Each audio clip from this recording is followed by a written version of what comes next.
വിധിയുടെ ഉള്ളടക്കം ഊമക്കത്തായി ലഭിച്ചെന്ന് കാട്ടി ഹൈക്കോടതി അഭിഭാഷക association president advocate Yashwant Shenoy പരാതി നൽകി.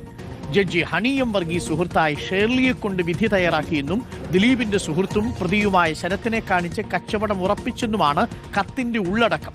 ദിലീപ് കുറ്റവിമുക്തനാക്കപ്പെടുമെന്ന സന്ദേശം ഉൾപ്പെടുന്ന ഊമക്കത്ത് ലഭിച്ചത് ഡിസംബർ 2-ാം തീയതിയാണ്. പക്ഷേ 8-ാം തീയതിയാണ് ഇത് അഭിഭാഷക അസോസിയേഷന്റെ പ്രതിനിധിയായ ഷേണായി ഇത് പരാതിയായിട്ട് കൊടുക്കുന്നതും ഇത് ഷേണായിയുടെ ഫേസ്ബുക്ക് പോസ്റ്റിൽ ഇടുന്നതും.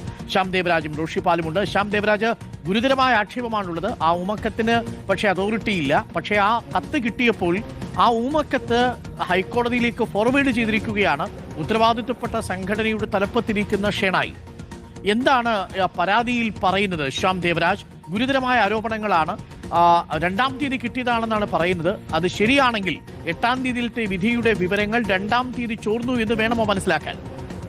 ഡോക്ടർ അരുൺകുമാർ, കൊച്ചിയിൽ നടിയെ ആക്രമിച്ച കേസിലെ വിധിന്യായം, അതിന്റെ കുറ്റക്കാരാണോ അല്ലയോ, ഈ 10 പ്രതികൾ കുറ്റക്കാരാണോ അല്ലയോ എന്ന വിധിന്യായം പുറപ്പെടുവിച്ചത് കഴിഞ്ഞ 8-ാം തീയതിയാണ്, കഴിഞ്ഞ ദിവസമാണ്, മെനഞ്ഞാന്നാണ്. ആ വിധിന്യായത്തിന്റെ വിവരങ്ങൾ ഉള്ളടക്കം കഴിഞ്ഞ ഡിസംബർ 2-ന് തന്നെ കേരള ഹൈക്കോടതിയുടെ അഭിഭാഷക അസോസിയേഷൻ പ്രസിഡന്റായ യശ്വന്ത് ഷേണായിക്ക് ലഭിച്ചു എന്നതാണ്. ഒരു ഊമക്കത്തിലൂടെ ലഭിച്ചു എന്നതാണ് യശ്വന്ത് ഷേണായി നൽകുന്ന ചീഫ് ജസ്റ്റിസ് നൽകിയ പരാതിയിൽ പറയുന്നത്. ഈ വിധിയുടെ ഉള്ളടക്കമാണ് ഈ രീതിയിൽ ഊമക്കത്തായി ലഭിക്കുകയും ചെയ്തത്. ഇക്കാര്യത്തിലാണ് അഡ്വക്കേറ്റ് യശ്വന്ത് ഷേണോയി അഭിഭാഷക അസോസിയേഷന്റെ പ്രസിഡന്റ് വിശദമായ അന്വേഷണം ആവശ്യപ്പെട്ടിരിക്കുന്നത്. ഇക്കാര്യത്തിൽ ഈ വിശദമായ അന്വേഷണം ആവശ്യപ്പെട്ട് ചീഫ് ജസ്റ്റിസിന് കത്തയക്കുകയും ചെയ്തിട്ടുണ്ട്. ഈ ഒരു ഊമക്കത്ത് ലഭിച്ചു എന്ന് യശ്വന്ത് ഷേണോയി പറയുന്നുണ്ട്. ആ ഊമക്കത്ത് കൂടി ഉൾപ്പെടുത്തിയാണ് പരാതി നൽകിയിരിക്കുന്നത്. ആ ഊമക്കത്തിന്റെ ഉള്ളടക്കം ഇങ്ങനെയാണ്: വിചാരണ കോടതി ജഡ്ജി ഹണി എം വർഗീസ് സുഹൃത്തായ ഷേർലിയെ കൊണ്ട് ഈ കേസിന്റെ വിധിന്യായം തയ്യാറാക്കി.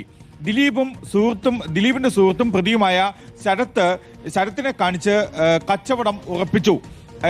ഇത്തരമൊരു ആക്ഷേപം വിജിലൻസ് രജിസ്ട്രാറോ മറ്റേതെങ്കിലും ഒരു ഏജൻസിയോ അന്വേഷിക്കണം, അതിനാവശ്യമായ നിർദ്ദേശം നൽകണമെന്നതാണ് യശ്വന്ത് ഷേണോയി ഉന്നയിക്കുന്ന ആവശ്യം. ഹൈക്കോടതി ചീഫ് ജസ്റ്റിസാണ് ഇത് സംബന്ധിച്ച പരാതി നൽകിയത്. ഈ ഊമക്കത്തിന്റെ ഉള്ളടക്കം ഉൾപ്പെടെയാണ് ചീഫ് ജസ്റ്റിസിന് പരാതി നൽകിയ കത്തിന്റെ ഉള്ളടക്കമായി അല്ലെങ്കിൽ അനുബന്ധമായി ചേർത്തിരിക്കുന്നത്. ഓക്കെ, റോഷിപാൽ കൂടി ചേരുന്നുണ്ട്. റോഷിപാൽ, ഈ കത്തിന്റെ ആധികാരികത നമുക്ക് ഉറപ്പിക്കാൻ കഴിയില്ല. അത് ഊമക്കത്ത് തന്നെയാണ്. ഇപ്പോൾ ഒരു ഇന്ത്യൻ പൗരൻ എന്ന് വെച്ചാണ് ആ കത്ത് എഴുതിയിരിക്കുന്നത്. പക്ഷേ ആ കത്ത് കിട്ടിയ അഭിഭാഷകൻ അത് ചീഫ് ജസ്റ്റിസിന് കൈമാറിയിരിക്കുന്നു എന്നുള്ളതാണ് ഈ വാർത്തയിലെ ഉള്ളടക്കം. ആ കത്തിൽ പറയുന്ന കാര്യങ്ങളോടൊന്നും നമ്മൾ യോജിക്കുന്നില്ല. അത് ശരിയാണോ എന്ന് നമുക്ക് അറിയുകയുമില്ല.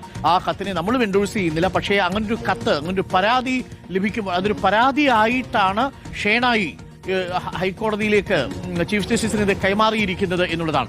2-ാം തീയതി കത്ത് കിട്ടി എന്നുള്ളതാണ് ഈ അഭിഭാഷക കമ്മീഷന്റെ അഭിഭാഷക അസോസിയേഷന്റെ തലപ്പത്തിൽ